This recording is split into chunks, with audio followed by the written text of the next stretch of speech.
They're a sexy top 25 pick, preseason pick, and I think it all stems from their returning production. They're 9th in college football in returning production, 9th in defense, 25th in offense per Bill Connolly of ESPN.com.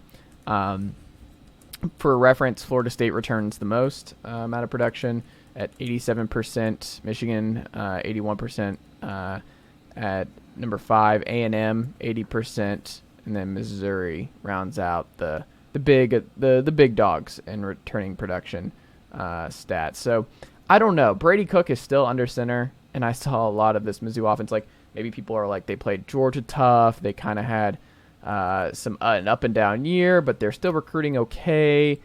The wheels don't really fall off for Eli Drinkwitz. It's just very much like a 6-6, 7-5 type deal. So they probably, like, if a couple balls go their way, they have some one-score game luck, then maybe they can get to 8-4. I don't know. This doesn't feel like a top 25 team to me. Does it to you?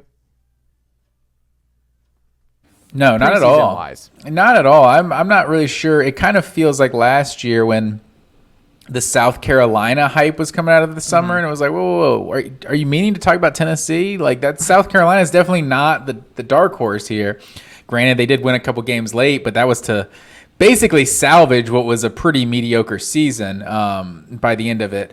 So I just don't know. Like, I'm a guy who's actually kind of hyped up Brady Cook as much as anybody. Like, I feel like he's shown some signs of being kind of good, but I feel like you're going on a limb to say this is like the 4th best team in the East. I feel like I don't really, I feel like they look like they're clearly the 2nd worst team in the East. If I was predicting coming in today, like, obviously Florida's down there in terms of like the preseason win-loss totals, but it's like you still don't expect Florida to be at the bottom of the standings. You know, you just expect Florida to be ahead of Missouri.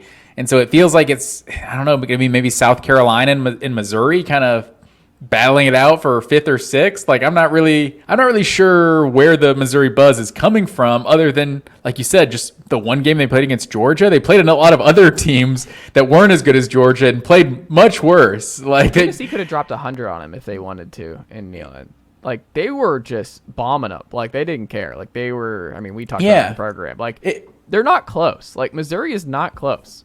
If anything, the Georgia game was the outlier, like, right, that for both teams. So there wasn't like it's almost like using the South Carolina game to talk about what Tennessee was in 2022. It's like, well, that was the one game that, you know, they really played really poorly. Like, they also blasted LSU in Death Valley, and everyone wants to talk about the South Carolina game. So it's, you know, there's just those one games. It just kind of happens sometimes. And like, I feel like that's what Missouri, Georgia was last year. Other than Brady Cook kind of showing some signs of potentially being good, like, he's going to have to be a superstar for Missouri to be an actual competitive team in the East next year. They lost to a terrible Auburn team to open the year. They lost to Florida, a worse Florida team. What I'm not familiar. There was something about the Auburn game, though, that they should have won, right? There was something weird. Was that overtime? Yeah. Mm-hmm. Yeah, I can't remember exactly what it was, but maybe they blew it, or maybe they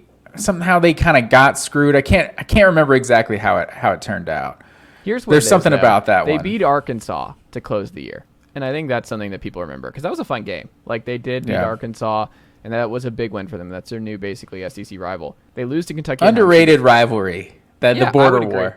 I would agree. It's an underrated rivalry. But, like, this team, I mean, Tennessee has dropped, like, 100 points on them in 2 times. Like, Heupel owns Eli Drinkwitz and this Mizzou team. Like, that is, it's just not even, it's not even fair when these two get together. But, like, Kentucky, you lost at home. And now you got to go to Kentucky. You beat South Carolina on the road, but I think South Carolina will be better this year. You get them at home. I just don't even think this is a bowl team this year. Like, Kansas State blasted you on the road, 40-12. Like, you get Kansas State at home this time, that'll be nice, but Kansas State's going to be good again. I just don't see this Mizzou team being a top 25 team. So if you're putting them in your preseason top 25, I'm like, I don't think they were 80. What? I think they were 80. The preseason top 86 in offense last year. This is not a top 25 team. What are we talking about? The preseason top 25 does this every year, though, and has like 9 SEC teams in it. It's like this isn't going to happen. They're not going to be 9 SEC teams. But they do have Luther Burden, who, was a 5-star receiver. He showed some signs as a true freshman. He could be a potential superstar breakout player this year. But, you're going to need more than a wide receiver and – a pretty good offense. Like their defense was pretty solid last year. So there is something, and maybe there's an assumption of what the Eli Drinkwitz can be. But I mean, at this point, it's like he's an offensive guru of a coach, right? In quotes. But what have his offense has really been the whole time he's been at Missouri? Like Missouri actually was kind of a tradition of good offenses when you had the Drew Lock years. And who was the offensive coordinator then? No one remembers that. And I'm blanking who's before Drew Lock. It was before Franklin. Was it Matty Mock? He was fine. Matty Mock, but I'm talking about Franklin. He was kind of good and bad though. When they was Franklin the starter that whole year?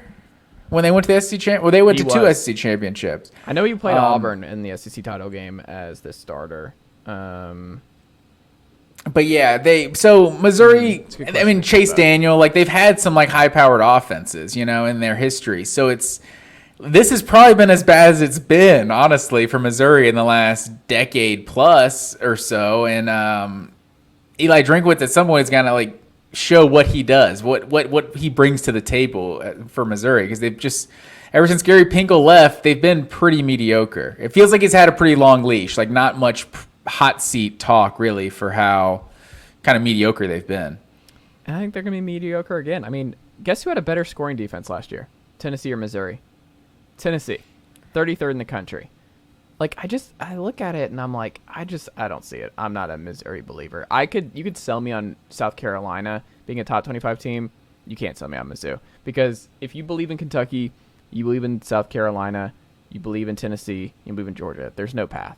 Like, and even Florida, I think, will be better than what they were a year ago. But, like, I just don't see the wins for this Missouri team, and I don't see them being one of the 25 best teams in college football. I think putting them in the preseason top 25 is an outlandish projection based on what? Them beating Arkansas late and returning production? I mean, Vanderbilt could be better in 2023. Yeah. Like, they beat Vanderbilt 17-14 last year. Like, who knows? But there's some of those teams, though, the Mississippi States of the world, that people tend to predict them near the bottom of the SEC West, and they just end up like borderline ranked team lots of years. So, we'll see what Missouri is. They might not. They could be a little better than we think. Maybe. I'm not buying that stock. So if you want to buy that, go right ahead. Somebody's got to be losing if Georgia and Tennessee and South Carolina are going to win some games. And Kentucky. Vols, 4th best SEC title odds as a whole, Matt Green. So I thought this was pretty interesting. So they're right behind Georgia, Bama, and LSU in that order. Best odds to win the SEC per bet online coming into the year. And just for reference, Vols are tied with A&M at that 4th spot. And then behind them, Ole Miss, Auburn, and then